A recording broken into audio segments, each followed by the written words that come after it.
இடம் பொருள் நேர்களுக்கு வணக்கம். குட் பேட் அக்லி படத்துல இருந்து ஒரு அப்டேட் வந்திருக்குப்பா. என்ன அப்டேட் அப்படின்னு பார்த்தோம்னா, படத்தோட ஷூட்டை இன்னைக்கு ஸ்டார்ட் பண்றாங்க ஹைதராபாத்ல.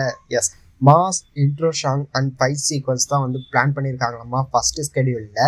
இந்த படத்துல அஜித் குமாருக்கு 3 லுக் இருக்க போகுது அப்படிங்கிற மாதிரியும், அதுதான் குட் பேட் அக்லின்னு மீன் பண்றாங்களோ அப்படிங்கிற மாதிரியும் தெரியுது.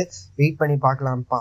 இப்போதான் விடாமுயற்சி படத்தோட ஷூட் கம்ப்ளீட் பண்ற மாதிரி இருக்குது. அதே நேரத்தில் இந்த குட் பேட் அக்லி படத்தோட ஷூட் ஸ்டார்ட் பண்றாங்க அப்படிங்கிறப்ப ஜூன்ல விடாமுயற்சி ஷூட் போவாரு அப்படிங்கிற சொல்லியிருக்காங்க. விடாமுயற்சி படத்துல கிளைமேக்ஸ் மட்டும்தான் ஷூட் பண்ண வேண்டியதா இருக்கு. ஃபைனல் ஸ்கெடியூல் அது ஃபிலிம் பண்ணிட்டாங்கன்னா படத்தோட ஷூட் ப்ராப் அப்படிங்கிற மாதிரி தெரியுது. வெயிட் பண்ணி பார்க்கலாம் எப்படிப்பட்ட படமா இருக்க போது விடாமுயற்சி அப்படிங்கிறதையும். குட் பேட் அக்லியில என்ன மாதிரி தோற்றத்துல இருக்க போறாரு நம்ம அஜித் குமார் அப்படிங்கறத வெயிட் பண்ணி பார்க்கலாம்.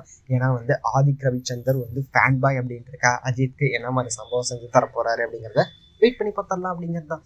இந்த வீடியோ பிடிச்சிருந்தா லைக் பண்ணிட்டு இந்த மாதிரி எப்படி சரிங்க தொடர்ந்து பார்க்கணும் கேட்கணும் அப்படின்னு நினைச்சீங்கன்னா மறக்காம சப்ஸ்கிரைப் பண்ணுங்க. அப்பதான் நாங்க போற வீடியோஸ் உங்களுக்கு ரெகுலரா வரும்.